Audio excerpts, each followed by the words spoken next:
இந்த வீடியோக்குள்ள போறதுக்கு முன்னாடி என்ன பத்தி ஒரு ஷார்ட் இன்ட்ரோ கொடுத்துக்கிறேன். நான் வந்து qualified Indian chartered accountant, also a qualified ACCA member. இப்போ வந்து நான் அயர்லாண்டில் ஒர்க் பண்ணிட்டு இருக்கேன். ஸோ அதுதான் வந்து என்னை பத்தின ஒரு குட்டி ஷார்ட் இன்ட்ரோ. ஹலோ நண்பாஸ் அண்ட் இன்னைக்கு வந்து நம்ம ப்ரொஃபஷனல் குவாலிஃபிகேஷன், அதாவது Indian chartered accountancy versus ACCA குவாலிஃபிகேஷனுடைய comparison in terms of course structure, எப்படி passing percentage, exemptions and post குவாலிஃபிகேஷனுக்கு அப்புறம் ஜாப் ஆப்பர்ச்சுனிட்டி, சேலரி, அதை பற்றிலாம் பார்க்க போகிறோம். வாங்க, without any further delay let's get into the video. நான் என்னென்ன டாபிக்லாம் டிஸ்கஸ் பண்ணுறோம் அதெல்லாம் வந்து கீழே டைம் ஸ்டாம்பில் கொடுத்துருக்கேன். ஸோ நீங்கள் ஏதாச்சும் ஸ்கிப் பண்ணணும்னா நீங்கள் டேரெக்டாக அந்த பர்டிகுலர் டாப்பிக்கு ஜம்ப் பண்ணிக்கலாம். ஃபர்ஸ்ட் வந்து நம்ம கோர்ஸ் ஸ்ட்ரக்சர்ஸை பற்றி பார்க்கலாம். நம்ம இந்தியன் சார்ட்டர்ட் அக்கௌண்டன்சியோட கோர்ஸ் ஸ்ட்ரக்சரை பார்க்கலாம். இதில் வந்து மொத்தம் 3 லெவல் இருக்குது. ஃபர்ஸ்ட் வந்து CA ஃபவுண்டேஷன். நீங்கள் வந்து 10th ஸ்டாண்டர்ட் முடிச்சாலே வந்து இந்த CA ஃபவுண்டேஷனுக்கு எலிஜிபிள். அண்ட் இதில் வந்து மொத்தம் 4 பேப்பர் இருக்குது. இந்த 4 பேப்பரும் பாஸ் பண்ணிவிட்டு நீங்கள் நெக்ஸ்ட் லெவலான CA இன்டர்மீடியேட்டுக்கு வந்து நீங்கள் எலிஜிபிள் ஆவீங்க. நெக்ஸ்ட் லெவல் வந்து CA இன்டர்மீடியேட். இதில் மொத்தம் 6 பேப்பர் இருக்குது. இதை வந்து 3 பேப்பர் ஒரு குரூப்லையும் இன்னொரு 3 பேப்பர் இன்னொரு குரூப்லையும் 2 குரூப்பாக பிரிச்சிருக்காங்க. அண்ட் இந்த 2 குரூப்பையும் நீங்கள் பாஸ் பண்ணிட்டீங்கன்னா நெக்ஸ்ட் லெவலான CA ஆர்டிகல்ஷிப் போகலாம். நெக்ஸ்ட் லெவல் வந்து CA ஆர்டிகல்ஷிப் அப்படின்னா நீங்கள் வந்து ஒரு ப்ராக்டிசிங் CA கிட்ட வந்து போயிட்டு ட்ரைனிங் எடுப்பீங்க ஒரு 2 இயர்ஸ்க்கு. இது வந்து நீங்கள் big fours, mid size firm, small size ஃபர்ம்னு இந்த 3த்துல ஏதாச்சும் ஒரு இடத்துல போயிட்டு அவங்க 2 இயர்ஸ் ட்ரைனிங் எடுப்பாங்க. 2 இயர்ஸ் ஆர்டிகல்ஷிப் ரெக்வயர்மெண்ட் முடிஞ்சிட்டு plus few modules and classes இருக்கும். அது கம்ப்ளீட் பண்ணிட்டா நீங்கள் CA ஃபைனலுக்கு எலிஜிபிள் ஆயிடுவீங்க. ஃபைனல் ஸ்டேஜ் CA ஃபைனலும் வந்து CA இன்டர்மீடியேட் மாதிரி 6 பேப்பர் இருக்கு. 3 பேப்பர் வந்து ஒரு குரூப்பும் இன்னொரு 3 பேப்பர் இன்னொரு குரூப்பும் இருக்கும். ஸோ இந்த 2 குரூப்பாக பாஸ் பண்ணிட்டீங்கன்னா வந்து நீங்கள் இந்தியன் சார்ட்டர்ட் அக்கௌண்டன்சி மெம்பர்ஷிப்க்கு அப்ளை பண்ணலாம். நீங்கள் COP, அதாவது சர்டிஃபிகேட் ஆஃப் ப்ராக்டிஸ் வேணும்னா நீங்கள் எக்ஸ்ட்ரா 1 இயர் வந்து ஒரு ப்ராக்டிசிங் CA கிட்ட போயிட்டு ட்ரைனிங் எடுக்க வேண்டியிருக்கும். இதுதான் வந்து பிரீஃபான இந்தியன் சார்ட்டர்ட் அக்கௌண்டன்சியோடைய கோர்ஸ் ஸ்ட்ரக்சர். ஸோ வந்து நம்ம ACCA குவாலிஃபிகேஷனுடைய கோர்ஸ் ஸ்ட்ரக்சரை பார்க்கலாம். Just like Indian chartered accountancy மாதிரி ACCA வந்து 3 லெவல் இருக்கு. Knowledge level, skill level and professional level. First வந்து நாலேஜ் லெவல். இதுல மொத்தம் 3 பேப்பர்ஸ் இருக்கு. இது வந்து ஆன் டிமாண்ட் எக்ஸாம், அதாவது நீங்க பே பண்ணணும் உடனே இந்த எக்ஸாம்ஸ் எல்லாம் வந்து ஆன்லைன்ல எழுதலாம். ஸோ இந்த எக்ஸாம் டேட்டுக்காக வெயிட் பண்ணணும் அப்படின்ற அவசியம் கிடையாது. செகண்ட் வந்து ஸ்கில் லெவல். இதுல வந்து மொத்தம் 6 பேப்பர் இருக்கு. நம்ம முன்னாடி பார்த்த ஆன் டிமாண்ட் எக்ஸாம் மாதிரி கிடையாது. இதுக்கு வந்து ப்ராப்பராக ஷெடியூல் வரும். நீங்கள் வந்து கம்ப்யூட்டரில் எழுதுகிற மாதிரி இருக்கும். இந்த எக்ஸாம்ஸ்லாம் எய்தர் நீங்கள் வீட்டில் இருந்து எழுதலாம், இல்லைனா சென்டரில் போயிட்டு எழுதுகிற மாதிரி இருக்கும். நெக்ஸ்ட் வந்து ப்ரொஃபஷனல் லெவல் பேப்பர்ஸ். இதில் வந்து மொத்தம் 4 பேப்பர் இருக்குது. 2 வந்து மேண்டேட்ரி, 2 வந்து எலெக்டிவ். நீங்கள் வந்து சூஸ் பண்ணிக்கலாம். இதுவும் வந்து நம்ம ஸ்கில் லெவல் மாதிரி தான், ஆன் டிமாண்ட் எக்ஸாம் கிடையாது. நீங்கள் ப்ராப்பராக ஷெடியூல் வரும். நீங்கள் எய்தர் அந்த சென்டருக்கு போய் எழுதலாம், வீட்லேயே வந்து கம்ப்யூட்டரில் எழுதுகிற மாதிரி இருக்கும். இந்த 13 பேப்பரும் நீங்கள் பாஸ் பண்ணிட்டா உங்களுக்கு வந்து ACCA அஃபிலியேட் அப்படின்னு ஒரு ரெகக்னிஷன் கிடைக்கும். ஒன்ஸ் ACCA அஃபிலியேட் ஆகிட்டா நீங்கள் அதுக்கப்புறம் ஒரு எத்திக்கல் மாடியூல் முடிச்சுட்டு ப்ளஸ் 3 இயர் ஒர்க் எக்ஸ்பீரியன்ஸ் இந்த ரெலவெண்ட் ஃபீல்டில் இருந்தால் நீங்கள் வந்து ACCA மெம்பர்ஷிப் வந்து அப்ளை பண்ணலாம். இதுதான் வந்து ACCA குவாலிஃபிகேஷனுக்கான ஒரு குவிக் ப்ரீஃப். நெக்ஸ்ட் வந்து இந்த 2 கோர்ஸும் ஸ்டூடெண்ட்ஸ்க்கு வந்து எவ்வளோ ஃப்ளெக்சிபிள் ஆப்ஷன் வந்து கொடுக்குதுன்னு பார்க்கலாம். ஃபர்ஸ்ட் எடுத்து நம்ம இந்தியன் சார்ட்டர்ட் அக்கௌண்டன்சி கோர்ஸில் இருக்க ஃப்ளெக்சிபிள் ஆப்ஷன்ஸ்லாம் பார்க்கலாம். நான் வந்து CA intermediate and CA ஃபைனலில் 6 paper இருக்குது. அது 2 குரூப்பாக பிரிச்சிருக்காங்கன்னு சொன்னால அதை வந்து நீங்கள் ஒரு குரூப்பாக வந்து எழுதுகிற ஆப்ஷன் கொடுத்துருக்காங்க. அதாவது ஒரு குரூப்பை ஒரு அட்டெம்ப்ட்லையும் இன்னொரு குரூப்பை இன்னொரு அட்டெம்ப்ட்லையும் எழுதலாம். பட் உங்களால் இண்டிவிஜுவல் பேப்பர் ஒவ்வொரு அட்டெம்ப்ட்ல எழுத முடியாது. சிம்பிளாக சொல்லணும்னா நீங்கள் எய்தர் ஒரு குரூப்பாக எழுதணும், இல்லை 2 குரூப்பாக எழுதலாம். பட் இண்டிவிஜுவல் பேப்பராக எழுத முடியாது. நெக்ஸ்ட் ஃப்ளெக்சிபிலிட்டி என்ன, CA intermediate and CA final எக்ஸாமினேஷனை வந்து இயர்லி 2 டைம்ஸ் கண்டக்ட் பண்ணுவாங்க. ஒன்று வந்து மே மந்த், இன்னொன்று வந்து நவம்பர். உங்களுடைய எக்ஸாம் ப்ரிப்பரேஷனை வந்து அதுக்கேற்ற மாதிரி நீங்கள் பிளான் பண்ணிக்கலாம். இப்போ வந்து நம்ம ACCA எக்ஸாமினேஷனில் உள்ள ஃப்ளெக்சிபிலிட்டி பார்க்கலாம். இதில் வந்து மொத்தம் 13 பேப்பர் இருக்குன்னு சொன்னால இந்த 13 பேப்பரையும் நீங்கள் தனித்தனியாகவே எழுதலாம். அதாவது நீங்கள் குரூப் அந்த கான்செப்டே கிடையாது.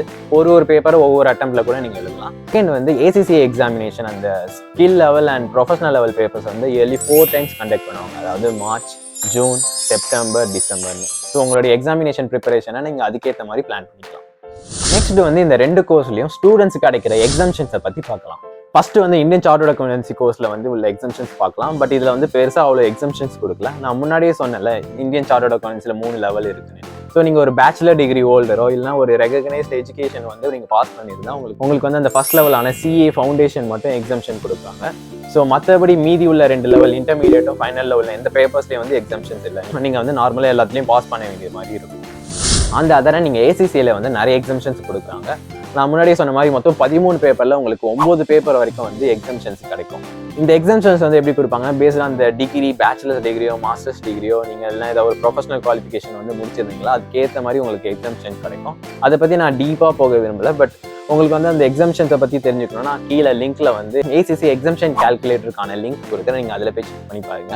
அண்ட் என்னோட கேஸில் வந்து நான் இந்தியன் சார்ட்டர்ட் அக்கௌண்டன்சி முடிச்சிருந்தனால எனக்கு வந்து அவுட் ஆஃப் 13 பேப்பர்ஸில் 9 பேப்பர் வந்து எனக்கு எக்ஸம்ஷன் கிடச்சிச்சு. ஸோ நான் அந்த மீதி 4 பேப்பர் எழுதிட்டு நான் ACC அஃபிலியேட் ஆனேன். அண்ட் நான் இந்தியன் சார்ட்டர்ட் அக்கௌண்டன்சி அப்போ 3 இயர்ஸ் ஆர்டிகல்ஸ் போயிருந்தேன். அதை வந்து இங்கே ACCAல வந்து போஸ்ட் குவாலிஃபிகேஷன் எக்ஸ்பீரியன்ஸ் வந்து கன்சிடர் பண்ணுவாங்க. ஸோ அதனால இந்த 4 பேப்பர் முடிச்சோடனே எத்திக்கல் மாடியூல் முடிச்சோன்னே நான் டேரெக்டாக ACCA மெம்பர் ஆகிட்டேன். நெக்ஸ்ட் வந்து இந்த 2 கோர்ஸோடைய டியூரேஷன் பார்க்கலாம். ஸோ எவ்வளோ மந்த்ஸ் ஆர் இயர்ஸ் ஆகும் to become an Indian chartered accountant or to become a qualified ACCA member, அதை பற்றி பார்க்கலாம். ஃபர்ஸ்ட் வந்து நம்ம இந்தியன் சார்ட்டர்ட் அக்கௌண்டன்சி கோர்ஸோடைய டியூரேஷனை பார்க்கலாம். ஃபர்ஸ்ட் வந்து CA ஃபவுண்டேஷன் லெவல் சொன்னல, அதுக்கு வந்து ஸ்டடி பீரியட் வந்து 4 months. செகண்ட் வந்து CA இன்டர்மீடியட் லெவலுடைய ஸ்டடி பீரியட் வந்து 8 months. ஸோ இன்டர்மீடியட் முடிச்சோன்னா நீங்கள் CA ஆர்டிகல்ஷிப் போகணும், அது வந்து 2 years. ஸோ டோட்டலாக 24 months. அண்ட் நெக்ஸ்ட் வந்து நீங்கள் CA ஃபைனல் ஸ்டடி பீரியட் வந்து 6 months. ஸோ இது வரைக்கும் மொத்தமாக 42 months ஆகும் to become a Indian chartered accountants. And நீங்கள் COP அதாவது சர்டிஃபிகேட் ஆஃப் ப்ராக்டிஸ் வரணும்னா நீங்கள் எக்ஸ்ட்ரா ஒரு 12 months வந்து ஒரு ப்ராக்டிசிங் CFM கிட்ட ஒர்க் பண்ண வேண்டியிருக்கும். ப்ராக்டிஸ்டு மெம்பர் நீங்கள் எக்ஸ்ட்ரா ஒரு 12 months அதாவது 54 months ஆகும். நான் இப்போ சொன்ன மந்த்ஸ்லாம் வந்து மினிமம் தான், பிகாஸ் என்னோட எக்ஸ்பீரியன்ஸில் வந்து நான் நிறைய பேரை பார்த்துருக்கேன். ஸோ இந்த மினிமம் மந்த்ஸில் முடிச்சிருக்காங்க 25, 30, ஈவன் 50 இயர்ஸில் கூட முடிச்சவங்களாம் இருக்காங்க. ஸோ இது வந்து நம்ம அன்லைக் இன்ஜினியரிங் கோர்ஸோ ஆர்ட்ஸ் கோர்ஸ்லேயோ அதில் வந்து 3 years 4 yearsல முடிச்சிருவாங்க அப்படின்னு ஒரு சர்டைனிட்டி இருக்கும்ல. பட் இந்த கோர்ஸில் அப்படி இருக்காது. It depends on person to person வந்து இந்த டியூரேஷன் வந்து மாறாகும். ஸோ அதை பற்றியும் நீங்கள் வந்து தெரிஞ்சு வச்சுக்கோங்க. அந்த அதர் ஹேண்ட் வந்து ACCல அந்த மினிமம் ஸ்டடி பீரியட் அப்படின்ற ஒரு கான்செப்டே இல்லை. நீங்கள் ஒன்ஸ் அந்த எக்ஸாமுக்கு ரெடி ஆயிடுச்சுன்னு உங்களுக்கு தோணுச்சுன்னா நீங்கள் நெக்ஸ்ட் அவைலபிள் எக்ஸாமில் வந்து எழுதலாம். ஸோ நீங்கள் நினச்சா ஈவன் 1 yearல கூட வந்து அந்த ACCA 13 பேப்பர்ஸை முடிக்கலாம். என்னோட கேஸில் வந்து நான் அந்த 4 பேப்பர்ஸை வந்து வித்தின் 6 monthsலேயே முடிச்சிட்டேன். பட் ஆன் அன் ஆவரேஜ் வந்து அந்த 13 பேப்பர்ஸை முடிக்க ஒரு 1 to 3 years வந்து ஆகும். ஓகே, ப்ளஸ் நீங்கள் ACCA மெம்பர் ஆகணும்னா உங்களுக்கு 3 years ஒர்க் எக்ஸ்பீரியன்ஸ் வேறு ஆகணும். ஸோ ஆன் அன் ஆவரேஜ் டோட்டலாக பார்த்தீங்கன்னா ஒரு 4 to 5 years ஆகும் நீங்கள் ACCA மெம்பர் ஆகணும். அகெயின் இது வந்து மினிமம் டியூரேஷன் தான். இது வந்து பர்சன் டு பர்சன் வந்து டிஃபர் ஆகும். So do your own research. So next வந்து இந்த 2 கோர்ஸுக்கான country wise and world wide வந்து எப்படி ரெகக்னிஷன் இருக்குது அப்படின்னு பார்க்கலாம். ஃபர்ஸ்ட் வந்து நம்ம இந்தியன் சார்ட்டர்ட் அக்கௌண்டன்சி பார்க்கலாம். நீங்கள் இந்தியாவில் சார்ட்டர்ட் அக்கௌண்டன்ட் முடிச்சுட்டு இந்த COP வச்சுருந்தா நீங்கள் இந்தியன் கம்பெனியோடைய பேலன்ஸ் ஷீட்டில் சைன் பண்ணலாம். இந்த institute of chartered accountants of India வந்து இந்த அதர் கண்ட்ரியில் உள்ள அக்கௌண்டிங் பாடியோட வந்து நிறைய மெமரண்டம் ஆஃப் அண்டர்ஸ்டாண்டிங் இருக்குது. For example Australia, Ireland, England and Wales, Canada அந்த மாதிரி கண்ட்ரியில் உள்ள அக்கௌண்டிங் பாடி கிட்ட வந்து ஒரு மெமரண்டம் ஆஃப் அண்டர்ஸ்டாண்டிங் அப்படின்ற ஒரு அக்ரிமெண்ட் இருக்குது. ஸோ இந்த மாதிரி கண்ட்ரியில் உள்ள அக்கௌண்டிங் பாடியில் மெம்பர் ஆகிறதுக்கு ப்ராசஸ் வந்து ஈஸியாக இருக்கும், நிறைய எக்ஸம்ஷன்ஸ் கிடைக்கும். ப்ளஸ் இந்தியன் சார்ட்டர்ட் அக்கௌண்ட்டாகவே நீங்கள் டேரெக்டாக மற்ற கண்ட்ரிக்கு போகலாம். But in my opinion and as far as I know இங்கே வந்து இந்தியன் சார்ட்டர்ட் அக்கௌண்டன்சி அந்த ரெகக்னிஷனுடைய ACCA ரெகக்னிஷன் வந்து கொஞ்சம் பெட்டராகவே இருக்குது அப்படின்னு நான் சொல்லுவேன். And on the other hand ACCA qualification வந்து கிட்டத்தட்ட 180+ கண்ட்ரீஸில் வந்து ரெகக்னிஷனாக இருக்குது. பட் நீங்கள் ACCA மெம்பராக இருந்தாலும் வந்து உங்களால் இந்தியன் கம்பெனியோட பேலன்ஸ் ஷீட்டை வந்து சைன் பண்ண முடியாது. பட் கம்பேரிட்டிவ்லி இந்தியன் சார்ட்டர்ட் அக்கௌண்டன்சியோட ACCA குவாலிஃபிகேஷன் வந்து வேர்ல்டு வைடாக ரெகக்னிஷனாக இருக்குது. But when it comes to இந்தியாவில் வந்து எப்போவுமே இந்தியன் சார்ட்டர்ட் அக்கௌண்டன்சி தான் மோர் வேல்யூபிள் தேன் ACCA. நெக்ஸ்ட் வந்து நம்ம இந்த 2 கோர்ஸோடைய சிலபஸை பற்றி பார்க்கலாம். கிட்டத்தட்ட 2 கோர்ஸும் வந்து சேமாக தான் இருக்கும். அக்கௌண்ட்ஸ் இருக்கும், ஃபைனான்ஸ் இருக்கும், டாக்ஸேஷன் அண்ட் ஆடிட்டிங் அப்படின்னு இருக்கும். ஸோ இந்தியன் சார்ட்டர்ட் அக்கௌண்டன்சியில் ஆப்ஷன்ஸ் அவ்வளோ இல்லை, அதாவது எல்லா சப்ஜெக்ட்டும் வந்து ஃபிக்ஸட் தான். இதுக்கு முன்னாடி பழைய சிலபஸில் வந்து எலெக்டிவ்ல ஆப்ஷன் கொடுத்துருந்தாங்க, பட் இப்போ அதையும் தூக்கிட்டாங்க. அண்ட் அந்த அதர் அண்ட் ACCAல கொஞ்சம் ஆப்ஷன்ஸ் கொடுக்குறாங்க. ஃபார் எக்ஸாம்பிள் நீங்கள் அக்கௌண்டிங் ஸ்டாண்டர்ட்ஸ் எடுக்கிறீங்கன்னா உங்களுக்கு இன்டர்நேஷனல் வெர்ஷனா இல்லை UK பேஸ்டு வெர்ஷனா அப்படின்ட்டு உங்களுக்கு ஸ்பெசிஃபிக் வெர்ஷன் வேணும்னா நீங்கள் சூஸ் பண்ணிக்கலாம். அண்ட் சேம் வே டாக்ஸேஷன்னா நீங்கள் வந்து எதர் UK டாக்ஸேஷன் எடுக்கலாம், இல்லை அயர்லாந்து டாக்ஸேஷன் எடுக்கலாம், இல்லை பாகிஸ்தான், அந்த மாதிரி கண்ட்ரி ஸ்பெசிஃபிக் ஆப்ஷன்ஸும் வந்து உங்களுக்கு கொடுத்துருக்காங்க. அண்ட் ப்ரொஃபஷனல் லெவல் பேப்பர்ஸ்லையும் ACCAல வந்து சிலபஸில் வந்து ஸ்டூடெண்ட்ஸ்க்கு வந்து கொஞ்சம் ஆப்ஷன் கொடுத்துருக்காங்க. அதாவது நீங்கள் வந்து எதில் மேஜர் பண்ணுறீங்களோ எதை நீங்கள் ஆடிட்டிங் சூஸ் பண்ணலாம், ஃபினான்ஸ் சூஸ் பண்ணலாம். Apart from the mandatory paper சில பேப்பருக்கு வந்து உங்களுக்கு ஆப்ஷன் கொடுத்துருக்காங்க. மற்றபடி இந்த 2 குவாலிஃபிகேஷனுடைய சிலபஸ் வந்து சேம் தான். பட் நான் 2த்தையும் படிச்சிருக்கனால நான் சொல்லுவேன் இந்தியன் CA வந்து கொஞ்சம் இன்டெப்த்தாக வந்து உங்களுக்கு எக்ஸாமினேஷனில் டெஸ்ட் பண்ணுவாங்க. பட் ACCAல அவ்வளோ இன்டெப்த்தாக கான்செப்டை வந்து டெஸ்ட் பண்ண மாதிரி எனக்கு ஃபீல் ஆகல. நெக்ஸ்ட் வந்து 2 இம்பார்ட்டன்ட் டாபிக்ஸ் போகலாம். அதாவது passing percentage and fees. First வந்து நம்ம passing percentage of Indian CA and ACCA பார்க்கலாம். ஃபர்ஸ்ட் இந்தியன் சார்ட்டர்ட் அக்கௌண்டன்சி கோர்ஸோடைய பாசிங் பர்சன்டேஜ் பார்க்கலாம். நிறைய பேர் சொல்லி நீங்கள் கேள்விப்பட்டிருப்பீங்க இந்தியன் சார்ட்டர்ட் அக்கௌண்டன்சி கோர்ஸ் வந்து one of the toughest course in India அப்படின்ட்டு. இது வந்து because of the passing percentage தான். நம்ம வந்து CA உடைய லெவல் வைஸ் வந்து பாசிங் பர்சன்டேஜ் பார்க்கலாம். ஃபர்ஸ்ட் எடுத்தோன்னா CA ஃபவுண்டேஷன் வந்து பாசிங் பர்சன்டேஜ் வந்து ஆன் அன் ஆவரேஜ் 30 to 40% இருக்கும். But when it comes to CA intermediate CA final வந்து ரொம்ப பாசிங் பர்சன்டேஜ் ரொம்ப கம்மியாக தான் இருக்கும். ஆன் அன் ஆவரேஜ் 5லேருந்து 12% தான் இருக்கும். ஆன் த அதர் அண்ட் நம்ம ACCA குவாலிஃபிகேஷன் வந்தால் skill level and professional level பேப்பர்ஸ்க்கு வந்து passing percentage on an average 40 to 50% இருக்குங்க. இந்தியன் சார்ட்டர்ட் அக்கௌண்டன்சியில் ஒரு ஸ்பெசிஃபிக் ரூல் இருக்குது பாசிங்க்கு, அதாவது அக்ரிகேட் ரூல். நீங்கள் இண்டிவிஜுவல் பேப்பர்ஸில் வந்து 40% எடுக்கணும் அண்ட் ஓவராலாக அக்ரிகேட், அதாவது அந்த ஒரு பர்டிகுலர் குரூப் இருக்குல்ல, இன்டர்மீடியட் அண்ட் ஃபைனல் வந்து நீங்கள் 2 குரூப் எடுத்தீங்களா, ஸோ அந்த ஒரு பர்டிகுலர் குரூப்போடைய டோட்டலில் வந்து நீங்கள் 50% மேலே எடுக்கணும். இது வந்து அக்ரிகேட் ரூல். அண்ட் அந்த அதர் அண்ட் ACCA குவாலிஃபிகேஷன் வந்து அந்த மாதிரி அக்ரிகேட் ரூல் அப்படிலாம் இல்லை. நீங்கள் ஒரு பேப்பரில் 50% மேலே எடுத்தால் pass. And on an average passing rate எவ்வளோ இருக்கும்னா, ஸ்கில் அண்ட் ப்ரொஃபஷனல் லெவலில் on an average passing rate எப்படி இருக்குன்னா ஒரு 30 to 50% இருக்கும் அண்ட் மோர் தென் 40 இருக்கும். அண்ட் கம்பேரட்டிவ்லி இந்தியன் சிஏவோட ACCA மச் ஈஸியர் கோர்ஸ் தான். நெக்ஸ்ட் வந்து இந்த 2 கோர்ஸ்க்கும் ஆக போகிற ஃபீஸ் எவ்வளோ ஆகுது அப்படின்னு பார்க்கலாம். ஃபர்ஸ்ட் நம்ம இந்தியன் சார்ட்டர்ட் அக்கௌண்டன்சியோட கோர்ஸ் ஃபீஸ் பார்க்கலாம்.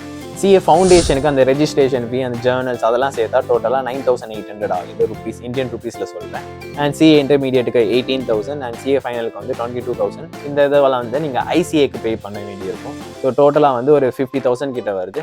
இது வந்து இன்க்ளூடிங் புக்ஸ் வந்து அவங்களுக்கு கொடுத்துருவாங்க. இதை தவிர வந்து கோச்சிங் கிளாஸஸ் வந்து நான் பார்த்தேன். ஸோ நான் படிக்கும்போது டிஃப்ரெண்ட் ரேட்டாக இருந்துச்சு. இப்போ வந்து ஆன் அன் ஆவரேஜ் வந்து டோட்டலாக CA ஃபவுண்டேஷன்லேருந்து CA ஃபைனலுக்கு வந்து ஆன் அன் ஆவரேஜ் ஒரு 2 lakhலேருந்து ஒரு 2,50,000 கிட்ட ஆகுது. ப்ளஸ் இந்த எக்ஸாமினேஷன் ஃபீ இருக்குது. நீங்கள் எக்ஸாமுக்கு அப்பியர் ஆகணும்னா நீங்கள் எக்ஸாம் ஃபீக்கு வேறு பே பண்ணணும். அது வந்து CA intermediate, CA final and CA ஃபவுண்டேஷன்லாம் சேர்த்தா கிட்டத்தட்ட ஒரு 10,000 கிட்ட ஆகுது. அண்ட் இதெல்லாம் தவிர நீங்கள் எக்ஸ்ட்ரா இந்த MCS ஓரியன்டேஷன் அந்த மாதிரி கோர்சஸ்லாம் போக வேண்டியிருக்கும். அதோடைய ஃபீஸ் வந்து 12,000-13,000 கிட்ட வரும். ஸோ அதெல்லாம் வந்து ஆன் அன் ஆவரேஜ் 60,000 வந்து வருது. ஸோ ஓவராலாக வந்து இந்த இந்தியன் சார்ட்டர்ட் அக்கௌண்டன்சி கோர்ஸ்க்கு வந்து ஒரு 3லேருந்து 3.5 lakh கிட்ட ஆகும். அண்ட் அகைன் இது வந்து டிபெண்ட்ஸ் ஆன் நீங்கள் எல்லாத்தையும் ஃபர்ஸ்ட் அட்டெம்ப்டில் முடிச்சிங்கன்னா. அண்ட் இது தவிர ஒரு கிரேட்டஸ்ட் அட்வான்டேஜ்னா, நீங்கள் வந்து இந்தியன் சார்ட்டர்ட் அக்கௌண்டன்சி படிக்கும்போது ஆர்டிகல்ஷிப் வந்து மேண்டேட்டரி ஒரு 2 years போகிறீங்களா, ஸோ அந்த 2 years போகிறப்ப உங்களுக்கு வந்து ஸ்டைபண்ட் கொடுப்பாங்க ஒரு 5,000லேருந்து 15,000 அந்த ரேஞ்சில். ஸோ ஒன்ஸ் நீங்கள் அந்த CA இன்டர்மீடியட் பாஸ் பண்ணிவிட்டு ஆர்டிகல்ஷிப்பில் போயிட்டா நீங்கள் வந்து பேரண்ட்ஸ் கிட்ட மணி வாங்குற வேண்டிய அவசியம் போகாது. நீங்கள் ஏர்ன் பண்ணுற மணியை நீங்கள் சேர்த்து வச்சுட்டு நீங்கள் வந்து CA ஃபைனல் கோச்சிங் கிளாஸஸ் போகலாம், CA ஃபைனல் ரெஜிஸ்ட்ரேஷன் பண்ணிக்கலாம். ஸோ என்னோட கேஸில் நானும் most of the CA final coaching கிளாஸஸ்லாம் நானே பே பண்ணேன். ஸோ அது வந்து ஒரு கிரேட்டஸ்ட் அட்வான்டேஜ். நீங்கள் ஒன்ஸ் CA இன்டர்மீடியட்டாக பாஸ் பண்ணிட்டா நீங்கள் உங்கள் பேரண்ட்ஸ் கிட்ட ஃபினான்ஷியலாக மோர் டிபெண்ட்டாக இருக்க மாட்டீங்க. நெக்ஸ்ட் வந்து நம்ம ACCA கோர்ஸுக்காக ஆகிற ஃபீஸை பற்றி பார்க்கலாம். அண்ட் ACCA வந்து பேசிக்காக UK பேஸ்டு கோர்ஸ். ஸோ இதோடைய ஃபீஸ்லாம் வந்து பவுண்ட்ஸில் இருக்கும். ஸோ நீங்கள் இந்தியன் கரன்சியை கிரேட் பிரிட்டன் பவுண்ட்ஸாக வந்து கன்வெர்ட் பண்ணிட்டு பே பண்ணுற மாதிரி இருக்கும். ஸோ ஃபர்ஸ்ட் எடுத்தோன்னா ரெஜிஸ்ட்ரேஷனுக்கு வந்து ஒரு 30 pounds ஆகும். அதாவது இந்தியன் ருப்பியில் கன்வெர்ட் பண்ணால் நீங்கள் into 100 போட்டுக்கோங்க. ஸோ 30 poundsனா ஒரு 3,000 INR ஆகும். ஸோ ஃபர்ஸ்ட் எடுத்தோன்னா நம்ம நாலேஜ் லெவலில் 3 பேப்பர்ஸ் இருக்குது. ஸோ ஒவ்வொரு பேப்பருக்கும் ஆன் அன் ஆவரேஜ் 100 pounds இருக்குது. ஸோ into 3 வந்து 300 pounds. ஸ்கில் லெவலில் பர் பேப்பருக்கு ஆவரேஜாக 130 pounds இருக்குது. ஸோ ஸ்கில் லெவலில் 6 பேப்பர் இருக்குது. ஸோ 6 into 130 780 pounds வருது. அண்ட் ப்ரொஃபஷனல் லெவலில் வந்து ஆன் அன் ஆவரேஜ் 200 pounds வருது. ஸோ மொத்தம் 4 பேப்பர்ஸ் நீங்கள் எழுதணும். 4 into 200 800. ஸோ டோட்டலாக எக்ஸாமினேஷன் ஃபீ வந்து 1,880 pounds கிட்ட வருது ஆன் அன் ஆவரேஜ். அண்ட் இது வந்து அஷ்யூம் எல்லாத்தையும் ஃபர்ஸ்ட் அட்டெம்ப்டில் கிளியர் பண்ணிட்டோம்னா ஸோ இந்தியன் மதிப்பில் ஒரு 2 lakh வருதுன்னு வச்சுக்கோங்க எக்ஸாமினேஷன் ஃபீ. அண்ட் இதை தவிர வந்து நீங்கள் கோச்சிங் கிளாஸஸ் வர சில பேர் ப்ரிஃபர் பண்ணுவாங்க. பட் என்னோட கேஸில் நான் போகல. கோச்சிங் கிளாஸஸ் வந்து ஆன் அன் ஆவரேஜ் நான் கூகுளில் செக் பண்ணேன். இது வந்து ஒரு 2லேருந்து ஒரு 3 lakh ஆகுது. புக்குக்கு வர நீங்கள் அகைன் ஒரு 200லேருந்து 300 pounds செலவு பண்ண வேண்டியிருக்கும். அதாவது ஒரு 30,000 to 40,000 ஆகும். ஸோ ஓவராலாக வந்து ACCA கோர்ஸை முடிக்க ஒரு 4 to 5 lakh ஆகும். அண்ட் அகைன் இது வந்து depends on the person to person. நீங்கள் ஃபர்ஸ்ட் அட்டெம்ப்டில் கிளியர் பண்ணுறீங்களா, புக்ஸ் வாங்குறீங்களா, இல்லை கோச்சிங் கிளாஸஸ் ப்ரிஃபர் பண்ணுறீங்களா, அதுக்கேற்ற மாதிரி மாறும். அண்ட் நான் முன்னாடியே சொன்ன மாதிரி நீங்கள் எக்ஸாம்ஷன்ஸ் கிளைம் பண்ணாலும் உங்கள் எக்ஸாம்ஷன் ஃபீ பே பண்ணுற மாதிரி இருக்கும். பட் இந்த எக்ஸாம்ஷன் ஃபீல வந்து நீங்கள் ஒரு பர்டிகுலர் கோச்சிங் கிளாஸஸ் மூலம் போனால் வந்து கொஞ்சம் வெய்வர் கிடைக்கும். பட் அதை பற்றி எனக்கு பெருசாக ஐடியா இல்லை. நீங்கள் செக் பண்ணணும்னா கூகுளில் சர்ச் பண்ணி பாருங்கள். நெக்ஸ்ட் வந்து குயிக்காக சேலரி அண்ட் ஜாப் ஆப்பர்ச்சுனிட்டியை பற்றி பார்க்கலாம். So both Indian CA and ACCA முடிச்சிருந்தா உங்களுக்கு ஸ்டார்டிங் சேலரி கிட்ட 7 lakhலேருந்து 10 lakh கிட்ட வரும். அகைன் இது வந்து உங்களுடைய பர்சனல் ப்ரொஃபைலுக்கு ஏற்ற மாதிரி மாறும். நீங்கள் ரேங்க் எடுத்துருக்கீங்களோ, உங்களுடைய எக்ஸ்ட்ரா கரிக்குலர் ஆக்டிவிட்டிஸ், உங்களோட ஸ்கில் செட்டுக்கு ஏற்ற மாதிரி இந்த ரேஞ்சும் வந்து மாறும். நெக்ஸ்ட் வந்து நம்ம ஜாப் ஆப்பர்ச்சுனிட்டிஸை பற்றி பார்க்கலாம். இந்தியன் சார்ட்டர்ட் அக்கௌண்டன்சி வந்து இந்தியாவில் ஜாப் ஆப்பர்ச்சுனிட்டி எக்கச்சக்கமாக இருக்குது. ஆடிட்டிங், அதாவது ப்ராக்டிஸ் சைட் போகலாம், இல்லை பேங்கிங், இந்த மாதிரி இண்டஸ்ட்ரி சைடாகவும் நிறையா இருக்குது. அண்ட் அதர் தன் ACCA முடிச்சா நீங்கள் வந்து இந்த பிக் ஃபோர்ஸ் அந்த MNC பேஸ்ட் கம்பெனிக்கும் போகலாம். அண்ட் நிறைய பேர் கேட்கலாம் ACCA முடிச்சா வந்து உடனே அப்ராட் ஆப்பர்ச்சுனிட்டி கிடைக்குமான்னு. பட் அது வந்து எந்த கேரண்டியும் கிடையாது. நீங்கள் இந்தியன் சார்ட்டர்ட் அக்கௌண்டன்சி முடிச்சாலோ அது ACCA அந்த குவாலிஃபிகேஷன் முடிச்சாலோ உங்களுடைய அமௌண்ட் ஆஃப் ஒர்க் எக்ஸ்பீரியன்ஸ், உங்களோட skill set and pure and lot of luck factor இதெல்லாம் வந்து நிறைய ப்ளே பண்ணும் when it comes to abroad opportunity. ஒரு 10th ஸ்டாண்டர்ட் ஒரு 12th ஸ்டாண்டர்ட் பையனோ பொண்ணோ வந்து என்கிட்ட வந்து கேட்டாங்கன்னா இந்தியன் சார்ட்டர்ட் அக்கௌண்டன்சி படிக்கிறதா இல்லை ACCA படிக்கிறதான்னு கேட்டால் என்னோட ஆன்சர்ஸ் என்னவா இருக்கும்னா, ஃபஸ்ட்டு வந்து நீங்கள் டெடிக்கேட்டடாக இந்த நெக்ஸ்ட் 2 to 3 இயர்ஸ் வந்து ஃபுல் டெடிக்கேட்டடாக ஃபுல் எஃபர்ட்ஸோட ஃபுல் ஃபோக்கஸ்டாக, அதாவது காலேஜ் போகாமல் இல்லை காலேஜ் போயிட்டு பட் ஃபுல் ஃபோக்கஸ் CAல இருந்துட்டு நீங்கள் ஸ்கூல் படிக்கிற மாதிரி வந்து படிச்சிங்கன்னா உங்களுக்கு வந்து இந்தியன் சார்ட்டர்ட் அக்கௌண்டன்சி வந்து ஒர்க் ஆகும் அப்படின்னு சொல்கிறேன். அண்ட் அந்த அதர் அண்ட் நான் ரொம்பலாம் படிக்க மாட்டேன், ஆவரேஜாக தான் படிப்பேன் அப்படின்னா I would suggest them to go with ACCA or other course because passing percentage வந்து கம்பேரிட்டிவ்லி இந்தியன் சார்ட்டர்ட் அக்கௌண்டன்சியோட ACCA and other professional qualifications வந்து அதிகமாகவே இருக்குது. But end of the day career wise உங்களுக்கு நிறைய க்ரோத் இருக்குன்னா ஒரு ப்ரொஃபஷனல் குவாலிஃபிகேஷன் வந்து ரொம்ப நெசசரி. ஸோ இது எதர் இந்தியன் CAவாக இருக்கலாம், இல்லை Indian CMA, CS or ACCA எதுவானா இருக்கலாம். பட் உங்கள் கரியர் க்ரோத் உங்களுக்கு ரொம்ப இம்பார்ட்டண்ட்டாக படிச்சுன்னா நீங்கள் ஒரு ப்ரொஃபஷனல் குவாலிஃபிகேஷன் படிங்க. என்னுடைய அடுத்த வீடியோக்கான அப்டேட்ஸ் அண்ட் என்னுடைய ரெலவெண்ட் இன்ஃபர்மேஷன், என்னோட ஸ்டாக் டீட்டெயில்ஸ், நான் என்னென்ன போர்ட்ஃபோலியோ மேனேஜ் பண்ணுறேன் அப்படின்ற டீட்டெயில்ஸ்லாம் வந்து என்னோட டெலிகிராம் சேனல் நான் ஃப்ரீக்வெண்ட்டாக அப்டேட் பண்ணிட்டு இருக்கேன். ஸோ நீங்கள் அதை ஃபாலோ பண்ணலன்னா அதோட லிங்க் வந்து கீழே கொடுத்தேன், ஃபாலோ பண்ணுங்க. அண்ட் உங்களுக்கு இதை மீறிய ஏதாச்சும் டவுட் இருக்குது, இந்தியன் சார்ட்டர்ட் அக்கௌண்டன்சி கோர்ஸ்லையோ ACCAலையோ இல்லை அயர்லாந்து பற்றி ஏதாச்சும் டவுட் இருந்துச்சுன்னா நீங்கள் வந்து என்னோட 1-to-1 மீட்டிங் வந்து ஷெடியூல் பண்ணலாம். அதுக்கான லிங்க்கை வந்து நான் கீழே கொடுக்குறேன். And I think that's it for the video, and thank you so much for watching. So see you guys in the next video. So until then, bye bye and take care.